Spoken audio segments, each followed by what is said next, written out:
जिस दिन चंडीगढ़ जाऊंगा उस दिन इनके खिलाफ मुकदमा दर्ज करके मानहानि पे इन सबको लटकाएंगे। मगर वीरेंद्र सिंह जी से एक बात कहूंगा कि हम आपका आदर करते हैं, इसका कतई ये मतलब नहीं है कि महिला अध्यक्ष का क्या क्या क्या आई है तो उसकी क्या औकात है, क्या हैसियत है। सर छोड़ो दीपेंद्र की, दीपेंद्र तो सारे दिन झूठ बोलेगा जी। भूपेंद्र हुड्डा तो मुख्यमंत्री हुड्डा जी, पहला ऑफर हमने तेरे को दिया था कि नहीं दिया था, जब अगले की दुकान में ही दम नहीं था। अगर कोई किसान का बेटा मुख्यमंत्री बनने के लिए आगे होगा, जेजेपी की जितनी सीट होंगी वो उसके साथ उसकी मदद करेंगे। ने ये भी कहा कि दुष्यंत कमीशन लेता है। वीरेंद्र सिंह हो, अभय सिंह हो और भूपेंद्र हुड्डा हो, क्या पता वीरेंद्र सिंह का आदमी गया हो, वीरेंद्र सिंह का आदमी स्टेज पे चढ़ के बोलता हो। कोई कहते थे ये शराब का घोटाला करता है जी। आज 4.5 साल हर गांव का, जींद वाले भी मेरी बात सुन रहे हैं, सोनीपत वाले भी सुन रहे होंगे। दिग्विजय चौटाला तो वो 4x4 गाड़ी है, तो कहीं भी जो है ना गारे में फंसा दे। अगर ये गुंडा राज और ये जो शाही राज था, राजे रजवाड़ों का जो राज था, हम इसको तोड़ने गए हैं। और इसी को चौधरी देवी, हनुमान जी बेनीवाल हो या और अन्य नेता हो, इनमें से भी कोई अच्छा चेहरा किसान की 16 फसल एमएसपी पे खरीद रहा है, कहां है वो किसान नेता जो पंजाब वाले हमारे। मैं अकेला था उस समय किसान आंदोलन में, मेरी पूरी पार्टी बीजेपी के साथ खड़ी थी। और मैं चोर लुटेरे डाकू हैं क्या जो रात को 12 बजे एंट्री है किसानों की। दुष्यंत से बड़ा किसान हितैषी नेता नहीं हो सकता। जो खट्टर का साथ देगा वो कौम का गद्दार है। और इनका आज दोनों यार बन के बैठे हैं, इस पे क्या कहना चाहूंगा। मैंने यही तो कहा, मैंने कहा भाई कोई 4 साल हो लिए, किसी के पास कोई रिकॉर्डिंग तो होगी। एक मलाल है हमारे पीछे, दुष्यंत जी ने भी कही थी, मलाल है 5100 पेंशन। चढ़ता हरियाणा देखने वाले सारे दर्शकों ने सोनू अजय बेनीवाल की प्यार भरी मीठी मीठी राम राम। आज अपने साथ फ्रेम में मौजूद है दिग्विजय चौटाला। चौटाला साहब, सबसे पहले स्वागत है आपका अपना चैनल चढ़ता हरियाणा में। बहुत धन्यवाद।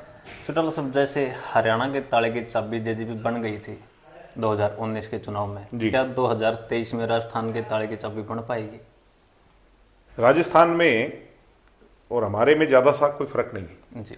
राजस्थान का और हरियाणा का रोटी बेटी का नाता है जी। हमारी ज्यादातर रिश्तेदारियां लगभग इलाके की राजस्थान में है, राजस्थान के इलाके की रिश्तेदारी हरियाणा में जी। लोगों से संपर्क तो रहता ही हरियाणा के लोगों का, इसमें तो कोई दुराई नहीं, और हरियाणा के लोगों का वहां से रहता है। पिछले लंबे अरसे से जो कांग्रेस की सरकार है उससे लोग दुखी हैं जी। चाहे पेपर लीक हो, चाहे खनन माफिया हो, महिला के खिलाफ बढ़ता अपराध हो, हर वर्ग, एससी हो, एसटी हो, बैकवर्ड हो, जनरल हो, किसान का मेरा वहां का बहुत दुखी है आज के दिन, और कांग्रेस के कुशासन को बदलना चाहता है जी। मगर सामने कोई है नहीं जी। दूसरी जो पार्टियां हैं, जितनी भी पार्टियां हैं, वैकल्पिक तौर पर कोई मजबूत नहीं है। इसलिए सब लोगों की इच्छा थी, राजस्थान के लोगों की इच्छा थी कि दुष्यंत जी जेजेपी को वहां पर फ्लोट करें, जेजेपी की शुरुआत करें। पीछे हम जब इनसो के माध्यम से जाया करते तो लोग ये कहने लगे कि जी इनसो नहीं, जेजेपी को भी लेके आओ और बहुत अच्छा उत्साह मिलेगा। जब चोई साहब का, चोई देवीलाल जी का जन्मदिन हमने वहां रखा जी, तब तक जेजेपी के पास कोई नेता नहीं था जी। हम तो जाया करते मगर कोई नेता, बड़ा प्रोमिनेंट चेहरा नहीं था। जैसे ही वहां के लोगों को पता चला, जो नारायण सिंह जी का परिवार है जो 9 बार से एमएलए रहा है दातारामगढ़ में, उनके परिवार की पुत्र वधू है जो पूर्व जिला प्रमुख रही हैं, पार्टी में आई। जो नंद किशोर जी महरिया हैं जो निर्दलीय विधायक बीजेपी की लहर में जीते थे, वो पार्टी में शामिल हुए। पृथ्वीराज मील हैं, नंबर 1 जिला प्रमुख का अवार्ड मिला उन्हें, वो पार्टी में शामिल हुए। डॉक्टर मोहन सिंह आए, रामनिवास जी यादव जो कोटपुतली से हैं और कुछ वोटों से पीछे रह गए थे, वो पार्टी के अंदर शामिल हुए। बड़ी रैली हुई। रैली के आयोजन के बाद जो ये लहर है वो जो क्या करें में नॉन स्टॉप हो गई। फिर लोगों का जो काफिला है, लोगों का जो मन है बढ़ता चला गया। आज हालात ये हैं कि 20 से 25 सीटों पर हमारे पास दमदार चेहरे जेजेपी के पास खड़े हैं। मैं नहीं कहता कि 25 के 25 जीतेंगे, क्योंकि प्रैक्टिकल बात करनी चाहिए, मगर यह तय है कि हम मेजॉरिटी ऑफ सीट्स जीत के आएंगे। वो नंबर क्या होगा वो तो वहां की जनता ने तय करना है, मगर ज्यादा सीट हम जीत के आएंगे। जो इतनी हम लड़ेंगे उनमें ज्यादा सीट हम जीत के आएंगे। ऐसा ही हालात वहां पर हनुमान जी बेनीवाल की पार्टी है जी, और एक ट्राइबल पार्टी है। हम तो जो ज्यादातर जेजेपी का फैलाव है वो हरियाणा से सीमित क्षेत्र जो है उसमें कर रहे हैं जी। हनुमान जी बेनीवाल जो हैं उनकी पार्टी का ज्यादा प्रभाव दूसरी तरफ है, जी ट्राइबल पार्टी जो है उसका दूसरी तरफ है, जी बीएसपी का यूपी की तरफ है।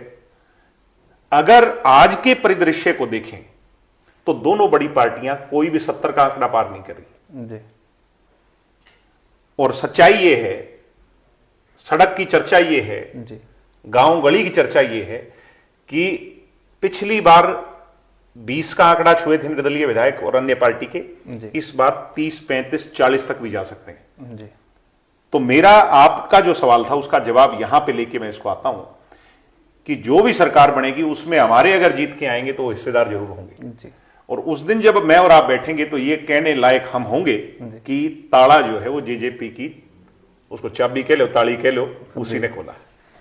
एक नारा दिया है जेजेपी ने सर राजस्थान में कि भाई चाबी का निशान होगा और मुख्यमंत्री किसान होगा। दुष्यंत क्या जी, वो कोई किसान दुष्यंत फिक्स जी है?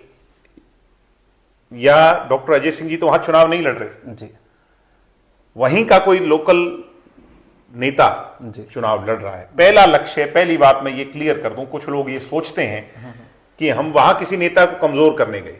जी मैं इस बात को बड़ी स्पष्टता से कहना चाहता हूं, हम कमजोर करने नहीं गए, जी मगर ये गुंडा राज और ये जो शाही राज था, राजे रजवाड़ों का जो राज था, हम इसको तोड़ने गए हैं। और इसी को चौधरी देवीलाल जी ने 1989 में तोड़ा था वहां। जी उसके बाद भी ये दोबारा स्टैब्लिश हो गए। जी जो वहां हैं तो 10-12%, जी मगर वो राज करना चाहते हैं ज्यादा पर। जी हम उनसे टक्कर लेने गए हैं। उसके उस परिदृश्य में अगर कोई किसान का बेटा जी मुख्यमंत्री बनने के लिए आगे होगा, जेजेपी की जितनी सीट होंगी वो उसके साथ उसकी मदद करेंगी, वो किसी भी पार्टी में हो। जी आज कई बार हनुमान जी बेनीवाल हो या और अन्य नेता हो, इनमें से भी कोई अच्छा चेहरा, मजबूत चेहरा मुख्यमंत्री बनने की दौड़ में होगा तो जननायक जनता पार्टी उसकी तरफ उसकी मदद करेगी। हमारा स्टैंड स्पष्ट है। कुछ लोगों को ये, क्योंकि विरोधी का काम है गुमराह करना, हमारा स्टैंड स्पष्ट है कि हम किसान को मुख्यमंत्री देखना चाहते हैं। वो दुष्यंत जी और अजय सिंह जी नहीं, वहां का कोई नेता किसान मुख्यमंत्री बने, हमारी पूरी पार्टी का दमखम, उसकी ताकत उसके साथ लगी। पिछले दिनों उचाणा से दुष्यंत जी विधायक हैं और डिप्टी सीएम भी हैं सर। वहाँ के लोग हनुमान बेनीवाल जी की रैली में जाते हैं उचाणा हल्का के, और ये कहते हैं कि भाई जेजेपी ने हरियाणा को लूट लिया, अब राजस्थान वाले आप इनके बहकाए वो में मत आना। हर तरह के लोग हर तरह की उसमें होते हैं। जी वो कोई अपना छोटा फायदा देखने के लिए, कोई नंबर बनाने के लिए। जी दुष्यंत चौटाला कोई अकेला पक्ष तो है नहीं उचाणा में, सामने वीरेंद्र सिंह भी है। जी क्या पता वीरेंद्र सिंह का आदमी गया हो, जी जी वीरेंद्र सिंह का आदमी स्टेज पे चढ़ के बोलता हो। कोई और पक्ष भी है, कईयों के और पेट में दर्द है। जब तक सरकार नहीं बनी थी तब तक वो आपकी पार्टी की महिला जिलाध्यक्ष भी रही है। मैंने क्या कहा आपसे, कोई भी हो, जी इन बातों से कोई मैटर नहीं करता। बहुत सारे लोग बहुत सारी बातें करेंगे, मगर जो लक्ष्य है उसको हासिल करने के लिए ये जो इस तरह की छुटवहिये हैं, इनकी तरफ आपको पीछे मुड़ के नहीं देखना। दुष्यंत चौटाला की लड़ाई कोई महिला अध्यक्ष जाके क्या कह आई उससे थोड़ी है। जी जी दुष्यंत चौटाला की लड़ाई, चौधरी देवीलाल कहते थे अपने से बड़े से टक्कर लो। जी कोई छोटा मोटा क्या कहता जाता है उसकी तरफ ध्यान मत दो। जी अगर हम उनमें उलझ जाएंगे कि महिला अध्यक्ष का क्या क्या कह आई है तो उसकी क्या औकात, क्या हैसियत है। सर राजस्थान में कितने टिकटों का बंटवारा हो चुका हम 20-25 सीटों पर मजबूत चुनाव, आज हमारी पहली, आपसे मैं बात कर रहा हूं, जी। इसके कुछ घंटों के बाद हम अपनी पहली लिस्ट जारी करेंगे। जी नवरात्रा है, नवरात्रों में हमने जारी करनी है जी। और आज हम अपनी पहली लिस्ट जारी करके अपने मजबूत 5-7 उम्मीदवार आज उतार देंगे।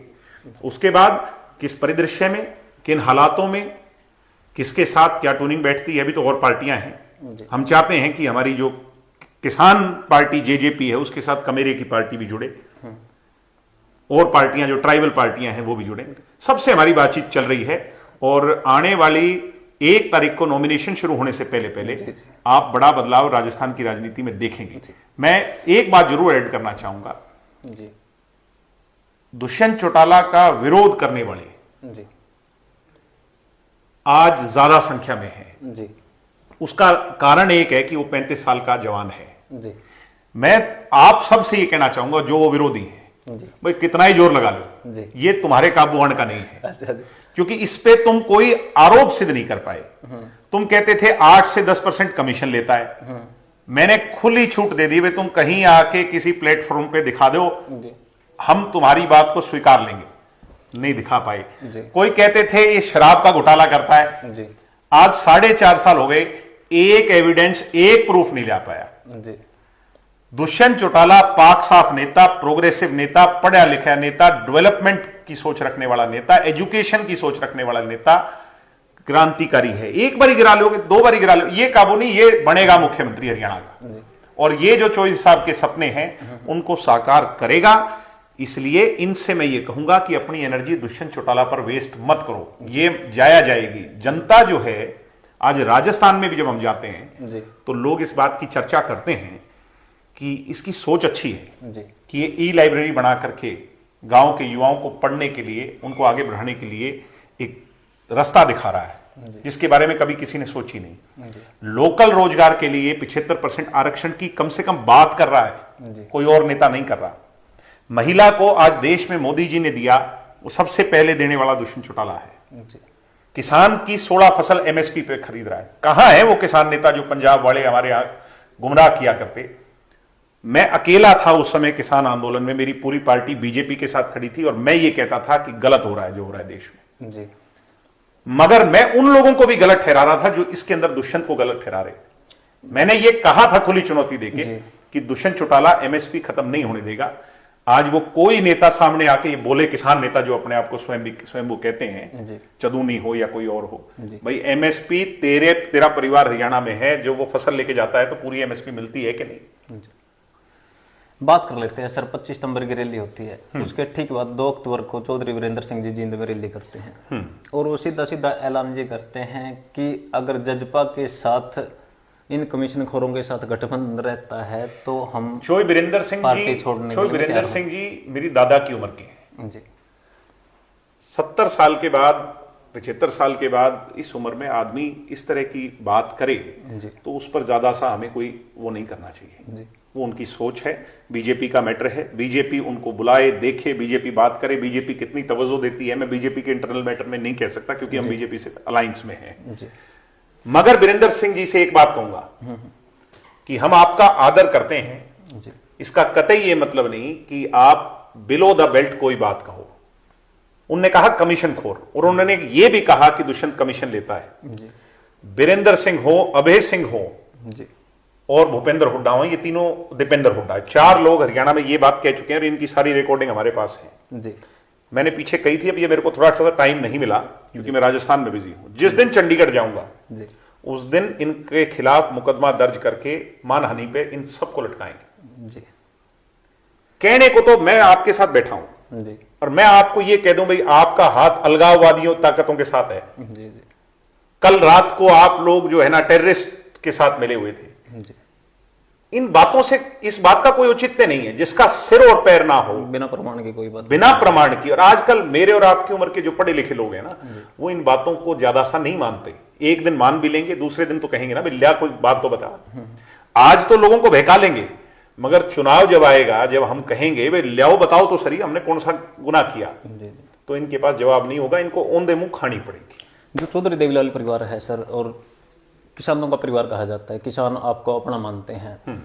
मैं मंडी के दौरे कर रहा था क्योंकि सीजन का टाइम है, तो किसानों ने मेरे को बोला अगर जब भी मौका मिले किसी भी चौधरी देवीलाल के सदस्य से बात करने का, तो आप, वो लोग सरकार में बैठे, उनसे पूछना कि कोई हम चोर लुटेरे डाकू हैं क्या जो रात को 12 बजे एंट्री है किसानों की।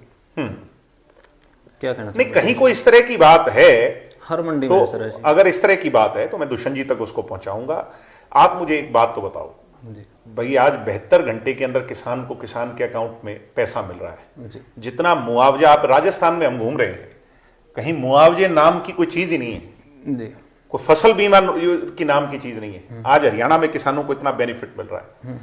कोरोना काल आया, 900 प्लस मंडी दुष्यंत चौटाला ने बैठ के बनाई। जी सारा देश तो कोरोना में घरों में बैठा था, दुष्यंत चौटाला मंडी बना करके किसानों को फायदा पहुंचाने में था।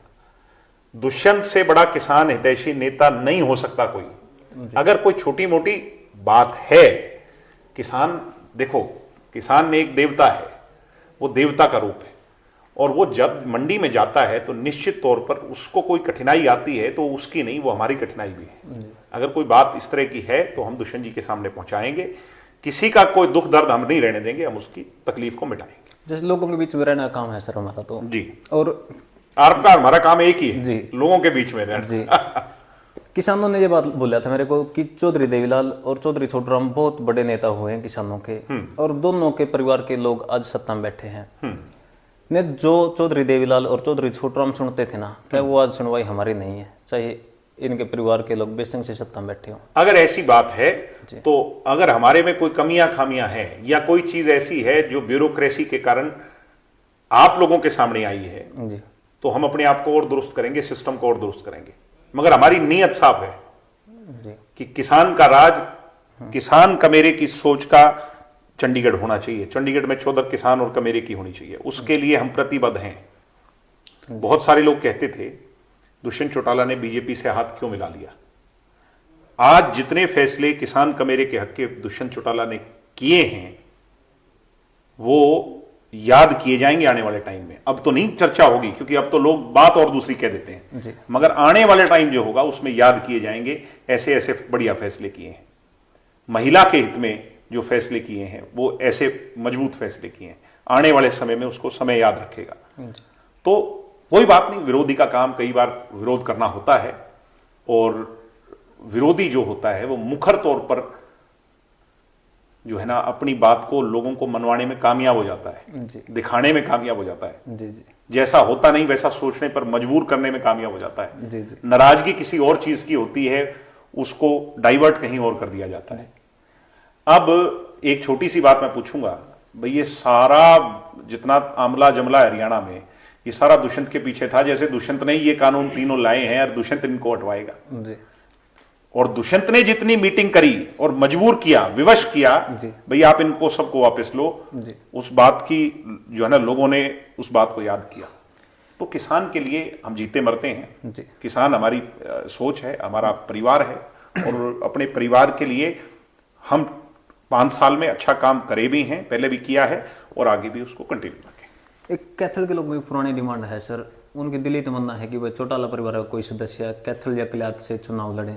क्या 2024 में दिग्विजय चौटाला कल्याथ से चुनाव लड़ सकते हैं? दिग्विजय चौटाला तो वो 4x4 गाड़ी है जो कहीं भी जो है ना गारे में फंसा दी। ठीक है, मेरे को कहीं भी पार्टी चुनाव लड़ा देगी, मैं पीछे नहीं हटूंगा। जी जी कोयम्बटूर से भी लड़ा देगी तो अपन दोनों चल पड़ेंगे वहां चुनाव लड़ लेंगे। कहीं कोई ऐसी बात नहीं है।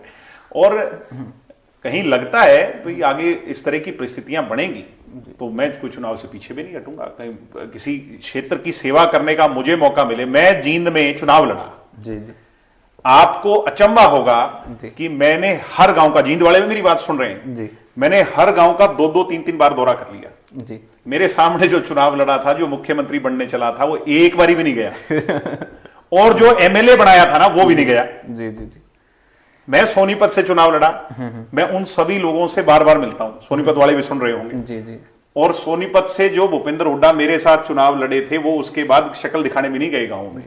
अब जिंदगी बात आ गई सर, कल ही किसी दोस्त के पास बैठा था मैं, वो एक वीडियो आपके दिखा रहा था कि भाई जो खट्टर का साथ देगा वो कौम का गद्दार है, और उनका आज दोनों यार बनकर बैठे हैं। इस पे क्या कहना चाहोगे? हमने एक बात बहुत स्पष्ट तौर पे कही, भाई हम अलायंस में भारतीय जनता पार्टी के साथ मुद्दों के आधार पर हैं।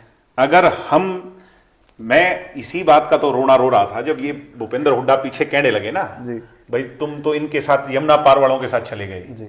मैं पूछने लगा, भाई हुड्डा जी तेरी मेरी 3 बार टेलीफोन पे बात हुई, बहुत बड़े नेता है भूपेंद्र हुड्डा प्रदेश के। मैंने कहा चोई साहब ये बताओ 3 बार में मैंने आपसे क्या बात कही और आपने मेरे से क्या बात कही? बाप बेटा का एक का भी जवाब नहीं आया। मैंने गुड़गांव प्रेस कॉन्फ्रेंस करके प्रमाण के साथ बात रखी, भाई हुड्डा जी पहला ऑफर हमने तेरे को दिया था कि नहीं दिया था? जब अगले की दुकान में ही दम नहीं था। 40 तो वो थे और 5 जो निर्दलीय हम कह रहे थे वो जो मालामाल बनाए हुए हैं भूपेंद्र हुड्डा के बनाए हुए थे। भूपेंद्र हुड्डा के साथ वाला ही जब उसको दगा दे गए तो ने अपने 30 एमएलए थे उनके, 30 और हमारे 10 जोड़ लो तो उससे सरकार बनती थी क्या? नहीं। और जब सरकार नहीं बनती थी तो फिर वो भूपेंद्र हुड्डा या कोई भी दूसरा नेता या ये जो वीडियो दिखाने वाले हैं ये हमारे बारे में कैसे क्वेश्चन मार्क उठा सकते हैं? वो तो मैंने दीपेंद्र से भी एक बार बात की थी जी, बात हुई थी मेरी इनने छोड़ो दीपेंद्र की, दीपेंद्र तो सारे दिन झूठ बोलेगा जी। भूपेंद्र हुड्डा तो मुख्यमंत्री रहा है जी। भूपेंद्र हुड्डा जी को मैंने 3 टेलीफोन, डॉक्टर बांगड़ के फोन से, मेरे फोन से, और अगली बार भूपेंद्र हुड्डा अगर कुछ बोलेंगे ना तो मैं कॉल डिटेल के साथ लेके आऊंगा। अच्छा जी। वो कॉल डिटेल भी रखवा रखी है लाने का मैंने मतलब चलाएंगे। भूपेंद्र हुड्डा जी से खुद बात करके कहा था, भूपेंद्र हुड्डा जी आप अपने 5 एमएलए जो रिक्वायर्ड हैं उनका 6 का समर्थन लेके आओ, क्योंकि हमने बीजेपी के खिलाफ वोट स्कोर किया है, हम आपके साथ पहला मौका आपको देते हैं। मगर भूपेंद्र हुड्डा ये सोचता था कि ये दुष्यंत जो है ये 2-4 दिन यूं ही घूमता रहे, इसका वो हाल हो जाएगा जो कुलदीप बिश्नोई का हुआ। हम सियाने थे, समझदार थे, और पॉलिटिकल मैच्योरिटी दुष्यंत चौटाला की थी कि वो पार्टी टूटने नहीं दी जो 2 दिन पहले बनी थी। मैं तो लोगों के बीच में जाता रहता हूँ जी, लोग दुष्यंत के बारे में पूछता हूँ कि दुष्यंत की एक बात लोग बहुत अच्छी कहते हैं कि दुष्यंत चौटाला में एक खूबी है। मुझे वो क्या खूबी है? वो खूबी ये है कि ये बिना प्रमाण के कोई बात नहीं करते और अभद्र भाषा का प्रयोग कभी नहीं करते। मतलब कि अगर कोई बयानबाजी करते हैं तो मर्यादित भाषा में करते हैं, तो लंबा चलने के लिए यही चीजें काम आती हैं। और वहाँ कमी क्या है जी? कमी वो किसान ही लोग हैं अपने हरियाणा में, ज्यादातर जी किसानों का एक बड़ा तबका है। वो ये कहते हैं कि अमीन से इस्तीफा नहीं मांग रहे थे, चौधरी देवीलाल परिवार से, दुष्यंत जी से हमें बहुत उम्मीद थी, और जिससे ज्यादा उम्मीद होती है सुनाई भी उसी को जाती है, भला बुरा भी उसी को कहा जाता है। बिल्कुल ठीक बात है। तो ये कहते हैं कि हम उनका इस्तीफा नहीं मांग रहे थे, वो एक बार हमारे साथ धरने में आकर बैठ जाते, ये पूछ लेते कि भाई आप जो कहोगे मैं वो करने के लिए तैयार हूँ, तो हम क्या उनका इस्तीफा मांगते? किसी ऐसा है, ये बातें चलती हैं जी, बातों से बात बनती है, बहुत बातें चलती हैं, मगर दुष्यंत ने जो भूमिका निभाई, जी, चुप रह करके निभाई जी, और शालीनता से निभाई, बड़ी जिम्मेवारी से निभाई, उसकी चर्चा मैंने मेरे भाई आपसे जैसा कहा है कि आने वाले समय में जरूर होगी, और लोग ये कहेंगे कि उस समय ये इस्तीफा देता तो जमाई मारे जाते, जी, हमारी कोई सुनवाई करने वाला नहीं होता। आज चंडीगढ़ चले जाओ, एक कोठी पे भीड़ रहती है, वो दुष्यंत चौटाला की है। क्यों? आपने जो बात कही उसको जोड़ूंगा कि आस और उम्मीद है, जी, जिसके आस और उम्मीद होती है, 500, 700, 1000 आदमी उसकी कोठी पे जाता है ना जी, आज भी। अच्छा, मेरे पे इनने कोशिश की पीछे मेरा भी नाम घसीटने की, मैंने उस समय इतना मुखर होकर कहा, फिर उसके बाद ये सारे चुप हो गए। जी, तो वो कहते हैं कि सिर तक पानी चले जाना, ये तो पानी बहुत ऊपर जा लिया। अब इनका जवाब इनकी भाषा में इनको मिलेगा, चाहे वीरेंद्र सिंह हो, चाहे अभय सिंह जी हो, चाहे भूपेंद्र हुड्डा हो, चाहे उनके लाडले बेटे दीपेंद्र हुड्डा हो। अब ये जो आपको लोगों को भ्रमित करने की जो सोच है, इस पे हम दुकान आपकी नहीं चलने देंगे, और सारा जोर लगा लियो, जनता दुष्यंत को आशीर्वाद फिर देगी, फिर बनेगा। दुष्यंत का जो है ना, वो किस्मत ऐसी है, लोगों का आशीर्वाद ऐसा है, ये कोई नहीं रोक सकता। पीछे लगे थे, कब से लगे थे रोकन, जब एमपी बना तब रोकन लगे, तब नहीं रुकया, फिर उसके बाद उचाणा में नहीं रुकया, 50,000 से जीता। आगे मैं बताऊं, किस्मत का धनी है, चौधरी देवीलाल का खून है, लोगों का आशीर्वाद है, ये आगे फिर बनेगा। सर, अगर 2024 में गठबंधन नहीं रहता, जजपा अकेले अपने बलबूते चुनाव लड़ती है, तो मुद्दे क्या क्या रहेंगे जनता के बीच में जाने के? अब ये हाइपोथेटिकल सवाल है जी। आज क्या मुद्दे हैं, कल क्या होंगे, इस पे अभी चर्चा नहीं हो सकती। पहले हमारा लक्ष्य है अपने काम पूरे करना, 70% कर चुके हैं, 90 उनको 100% पूरा करना। उसके बाद उन बातों को साथ में, एक मलाल है हमारे जी, पीछे, दुष्यंत जी ने भी कही थी, मलाल है 5100 पेंशन का। जी, वो बुजुर्ग आदमी हमारी तरफ बड़ी आस और उम्मीद से देखता है, जी, आज हम उसको सिर्फ 3000 कर पाए। ऐसा है, राजनीतिक परिस्थितियां इस चुनाव में भी बदलेंगी, राजस्थान वाले में, कल को और भी बदलेंगी, और पता नहीं कब कैसा किसका पासा चल जाए। हम इसको पूरा करना चाहते हैं। ये सारे मुद्दे जिस दिन पूरे हो गए, फिर हम नए मुद्दों पर आगे बढ़ेंगे। लास्ट में सर, हरियाणा की जनता को क्या संदेश देना चाहोगे? मैं हरियाणा की जनता को शुभकामनाएं दूंगा। हरि का निवास हरियाणा, भाईचारा बढ़ाओ। ये जो बीच में हमारे बीच में ये पीछे कांड हुए, और ये जो है ना हमारे बीच में जाति पाति धर्म मजहब पे बांटने वाले जो लोग हैं, इनसे पीछा छुड़वाओ। अच्छी सोच रखो, मजबूत, शिक्षित, और जो है ना हमारा जो खेल कूद का जो हमारी पहचान है, हरियाणा जो दूध दही का खाना है, उसको और मजबूत, जैसे हमने इस बार किया है, उसको और मजबूत हमने कहा है। और यूथ से मैं कहूंगा, सुबह जो है ना 1 घंटा अपने शरीर को दिया करो। जो 1 घंटा अपने शरीर को देगा, वो अपने हरियाणा प्रदेश की विकास की गति के अंदर, वो जो सुबह 1 घंटा है ना, वो ये मान के भी अपनी स्टेट के लिए मैंने करना। जी, धन्यवाद चौटाला सर। ये थे दिग्विजय चौटाला जी। आपने इनकी पूरी बातें सुनी। एक सभ्य कमेंट के माध्यम से आपकी प्रतिक्रिया का इंतजार होगा। अंत में चढ़ता हरियाणा देखने वाले सारे दर्शकों ने सोनू अजय बेनीवाल की प्यार भरी मीठी मीठी राम राम। जय जवान जय किसान।